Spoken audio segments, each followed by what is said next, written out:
Oke,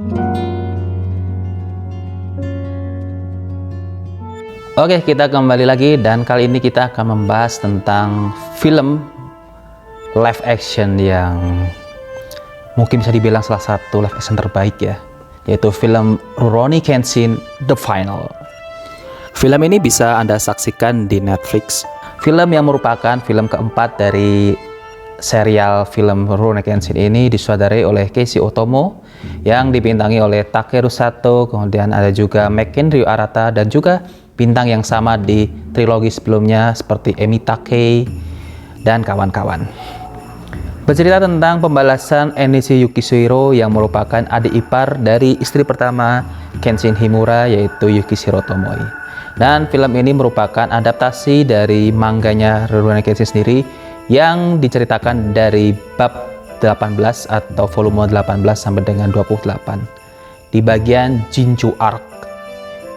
Film ini memenuhi ekspektasi ya kalau saya bilang dari 3 film sebelumnya. Jadi memang ya sebelumnya ini kan ada 3 film ya yang dirilis di tahun 2012 sampai 2014 dan di situ penonton puas, penonton merasa wah keren nih, film bagus. Dan kita tahu ya live action itu kan di Jepang itu benar-benar sucks gitu kan.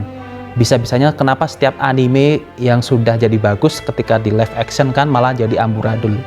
Sebenarnya ada banyak faktor ya, misalkan faktor yang paling penting ya dari itu ya semua ya sebenarnya adalah audio sih menurut saya. Jadi kadangkala audio di anime itu sangat bagus sekali ya, emosionalnya, notasinya, kemudian intonasi dan apa ya naik turunnya tuh pas banget. Belum ada back soundnya juga memenuhi apa ya imajinasi pembaca itu bisa masuk ke dalam pembaca. Imajinasinya penonton itu bisa masuk ke dalam film itu. Tapi ketika itu di live action kan, itu kadang audionya itu jelek banget gitu. Kadang-kadang ada beberapa hal yang, beberapa sequence, beberapa bagian dari cerita yang itu cenderung lambat gitu, atau cenderung nggak ada percakapan yang sifatnya bisa menarik gitu, datar aja gitu kan.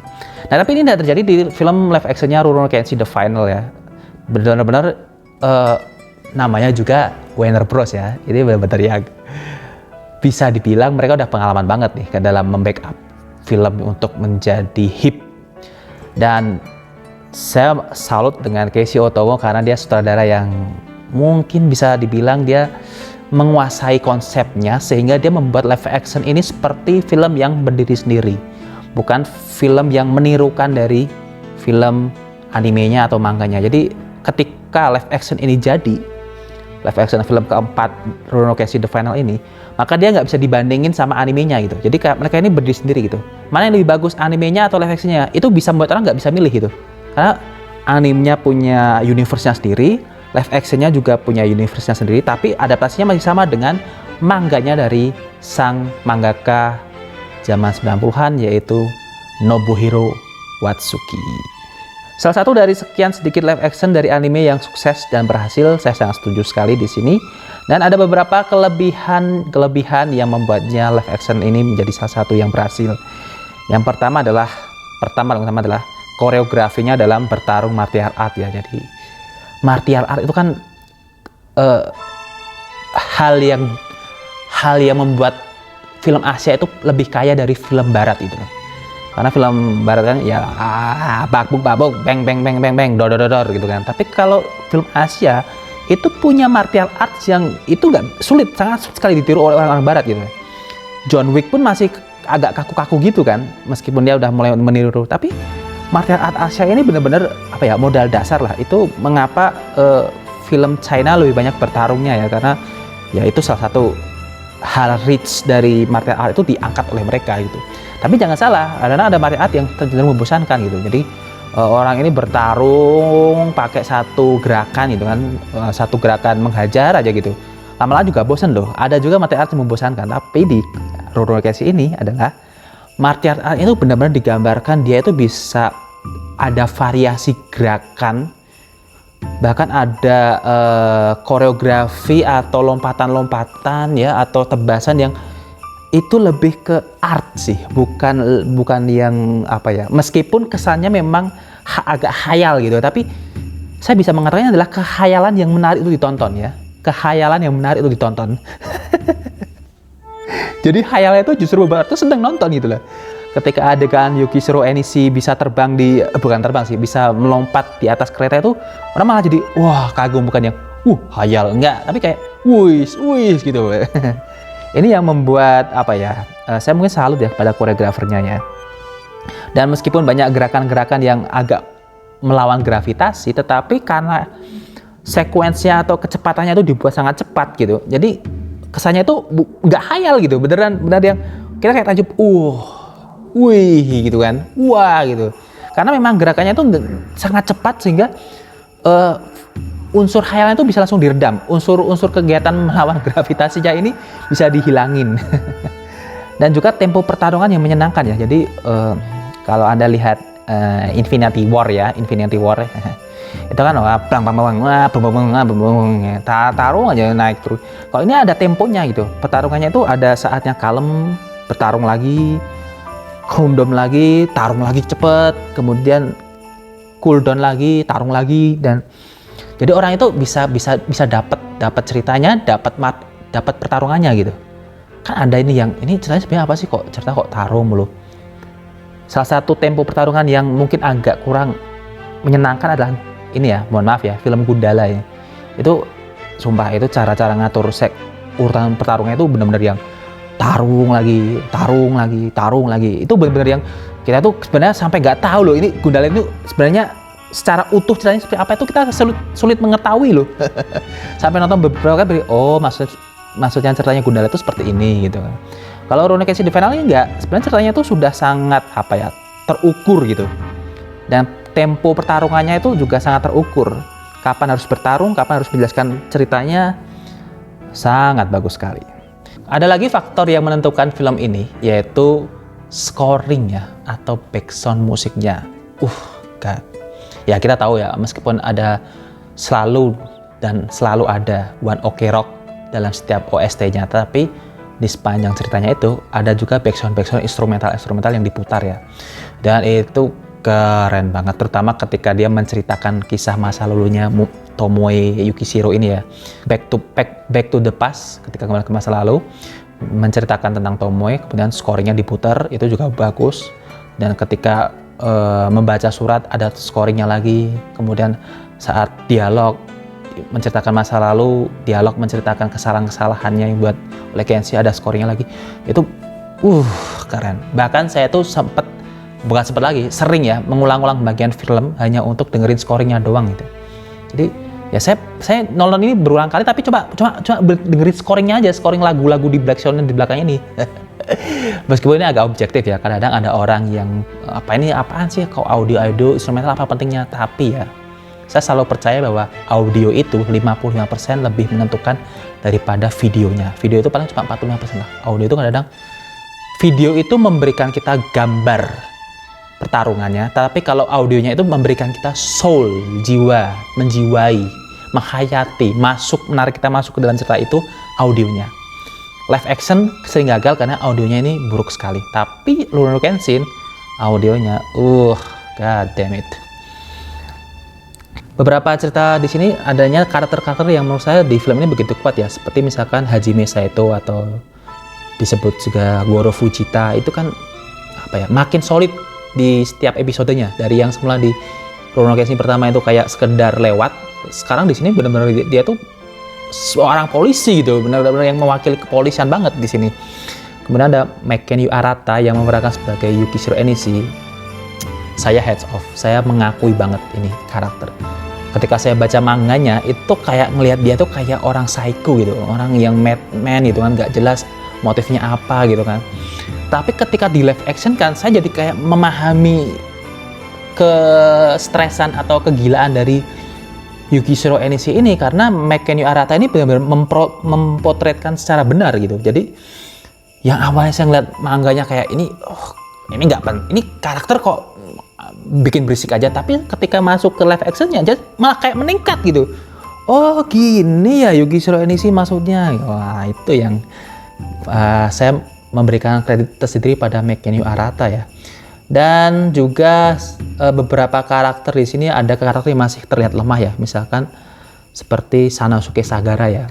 Saya nggak tahu ya, Sanosuke Sagara itu kalau di cerita manganya itu kalem orangnya. Kalem tapi dia kocak gitu. Dia sama seperti Kenshin lah, tapi dia sama persis seperti Kenshin, cuma dia lebih cupu gitu. Tapi kalau di live action dia kayak dekil, kotor gitu kan, culun dan ekstrovertnya tuh luar biasa, kayak gak ada keren-kerennya gitu. Dia kayak karakter yang ngambil dari nemu karakternya sini. Padahal secara gambaran di manga itu dia sangat sub loh. Karakter yang bahkan difavoritkan beberapa pembacanya, tapi kenapa setelah di live action dia malah nggak tahu ya, mungkin seleranya Keiichi Otomo memang pengennya biar nggak terjadi blur dalam penokohan, dibuat beda banget sama karakter yang lain ini Sanosuke Sagara di sini. Kemudian karakter seperti Aoshi Shinomori, jahat. Aoshi Shinomori ini benar-benar salah satu karakter di live action yang gagal ya. Tujuannya apa, maksudnya apa, dia bener-bener kayak mad dog. Padahal di live action tuh di manga dan animenya itu sangat keren Aoshi Shinomori ini, cool lah, tapi di sini bener kayak astagfirullah. Nah, kemudian di sini ada karakternya Takeru Sato yang memerankan sebagai Rurouni Kenshin atau Kenshin Himura Kenshin di sini meningkat. Memang saya akui meningkat. Gaya bertarungnya, latihan bertarungnya mungkin di balik layar juga sudah bagus. Dia lebih lincah, lebih atletik untuk bertarung dan pokoknya nggak menurun lah. Cuma ada beberapa hal yang menurut saya dia ini kayak, mohon maaf ya, kayak mencoba untuk terlihat lebih ganteng gitu. Mencoba diganteng-gantengin dengan menyipit-nyipitkan matanya gitu. Ada beberapa dia tuh kayak matanya tuh dibuat tajam sama dia kayak bahasanya menyureng-nyureng gitu ya. Tapi nggak keren gitu. Sebenarnya kalau Mekeni Arata itu bagus, memang dasarnya dia face-nya tuh udah menarik lah, dia udah face majalah sampul gitu kan. Dan bagus ketika Mekeni Arata memerankan Yukio Enishi, kelihatan gantengnya gitu kan. Tapi kalau sebenarnya Takeru Sato ini kan yang dicari bukan gantengnya sih, tapi actionnya dia, actingnya dia gitu kan. Tapi di sini saya kok ngerasa dia kayak mencoba untuk, ini pendapat pribadi sih, dia mencoba untuk menggantengkan dirinya supaya sejajar sama Enishi gitu, dengan cara menyureng-nyureng matanya disipit-sipit gitu. Sebenarnya saya merasa dia harusnya kembali ke seorang Takeru Sato yang orang udah nggak peduli wajahnya, yang penting actionnya.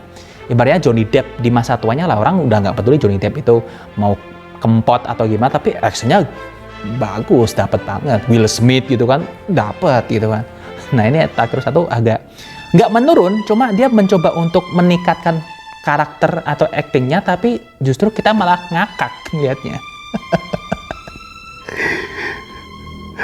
Dan ini adalah salah satu cerita yang diangkat dari Nobuhiro Watsuki ya, dan saya aku ya, terlepas skandal dia yang terjadi beberapa waktu lalu tentang dia ya adalah ya serius yang dia kena skandal, tapi dia secara menceritakan cerita itu bagus loh. Nobuhiro Watsuki ini sangat terukur, sangat teratur, dan ketika Keiichi Otomo mengadaptasinya ini juga bisa sempurna.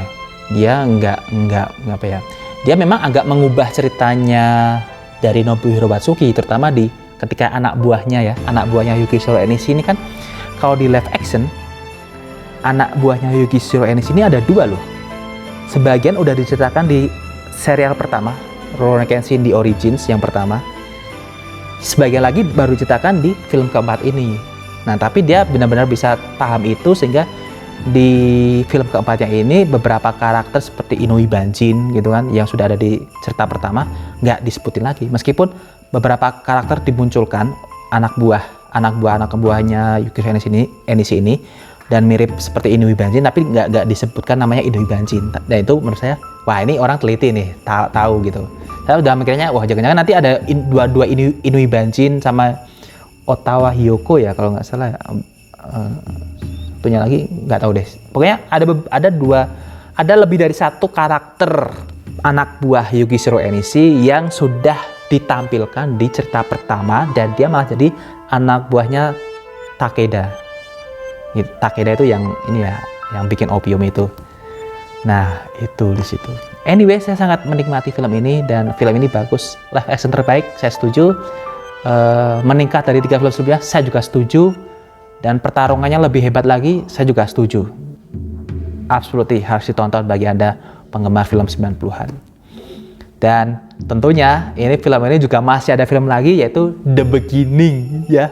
Benar-benar ini film ini dipisah banget ya, benar-benar untuk cerita Tokugawanya tuh nanti gitu, benar-benar kayak ditarik semua.